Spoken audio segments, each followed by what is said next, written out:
ह्या रिक्षांना ना शॉक अब्सर नाही आहे, त्यामुळे त्या इतक्या हलतात आणि खड्डे थोडे जरी आले तरी खूप अशी जम्प होते ऑटो.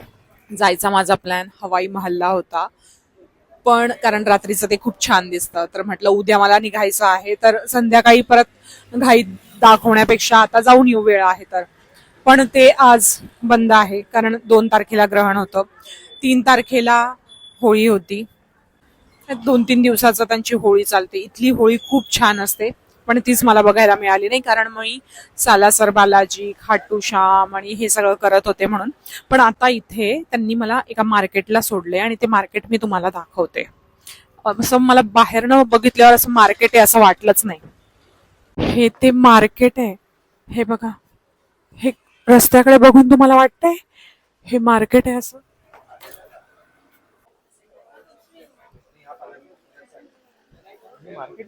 रिक्षावाल्याने फुल वेड्यात काढलंय. मार्केटला घेऊन जातो, मार्केटला घेऊन जातो सांगून ह्या मॉलला आणलं. इथे आल्यानंतर तुम्ही जे पण शॉपिंग करणार त्यावर त्यांचं कमिशन असतं. आता इथे फिरण्यासारखं काही नाहीये, त्याला त्याचे रिक्षेचे मिळाले. तो इथेच आहे, तो रिक्षावाला पण इथेच आहे. म्हणजे जे पण काही मी शॉपिंग करणार त्यावर त्याचं कमिशन, नाही तर सरळ भाडं त्याचं निघालं. आता जातानाच परत त्याचं भाडं निघेल. तुम्ही जर दुसऱ्या सिटीमध्ये आले ना तर तुम्हाला अशा पद्धतीने पण फसवलं जातं. मी जस्ट बाहेर निघाले आणि तो इतका की मी तुम्हाला मार्केटला घेऊन जातो, तिथे राजस्थानी कल्चरचं सगळ्या ट्रॅडिशनचं तुम्हाला सगळे कपडे बघायला मिळतील. चला चला, 10 रुपये तिकिटे वगैरे वगैरे. आणि इथे आल्यानंतर अशी फसगत झालेली आहे. तर अशा गोष्टी आपल्यासोबत होऊ शकतात, आपण एखाद्या सिटीमध्ये स्टेटमध्ये नवीन असलो तर. तर हेही शिकण्यासारखं आहे. पुन्हा त्याच्याच रिक्षेत बसून जिथून त्याने मला आणलं आता तो मला तिथे सोडतोय. जोधपूरमध्ये जर तुम्ही फिरण्यासाठी येत असाल तर होळीचे 3 दिवस अवॉइड करा, कारण इथे सगळं बंद असतं. सगळं काहीच ओपन नाहीये, सगळीकडे शटर बंद. आणि अशा ह्याच्यात मग त्यांना इन्कम तर काढायचंच असतं, मग ते काय करणार? मग ते तुम्हाला कुठलं तरी भलत्याच ठिकाणचं सांगतील जिथे नेऊन ते तुम्हाला सोडतील. ऍटलिस्ट तेवढा तरी स्वतःचा फायदा करून घेतील रिक्षेचा, येण्या जाण्याचा.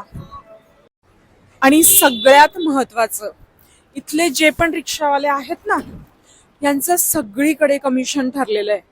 आता मी ज्या रिक्षेत आली होती त्या रिक्षावाल्याने पण मला सांगितलं की इथली दालबाटी खा ह्या ठिकाणची. आत्ताचा जो होता तो पण मला तेच सजेस्ट करत होता. म्हणजे त्यांचं ठरलेलं आहे की तुम्ही जिथनं जे खाणार तिथे तो कस्टमर गेला की मग ते सांगणार या कस्टमरला मी पाठवलंय, आणि तिथनं ते कमिशन काढणार.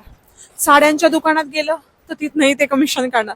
म्हणजे ते तुम्हाला हॉटेलमध्ये नेलं, हॉटेलचं ठीक आहे आता ते काढतात, पण म्हणजे असं एकही ठिकाण नाही जिथे त्यांनी सजेस्ट केलं आपण गेलो आणि आपण तिथनं काही घेतलं तर ते कमिशन घेणार नाही. ते कमिशन घेणारच. आता 2 जणांच्या तोंडून ते दालबाटीचं मी एवढं कौतुक ऐकलं, आणि राजस्थान मधली दालबाटी तर फेमस आहेच, आणि मला इथे टेस्ट करायची आहे म्हणून मी आता तिथेच जाणार आहे दालबाटी खायला. माझी आई खूप छान बनवते माहितीये मला. माझ्या आईच्या हाताची दालबाटी खूप आवडते, खूप. आमच्याकडे त्याला आम्ही धडबे म्हणतो, गोड आंबट वरण आणि धडबे. पण आता इथली कशी आहे ते मी तुम्हाला टेस्ट करूनच सांगेल.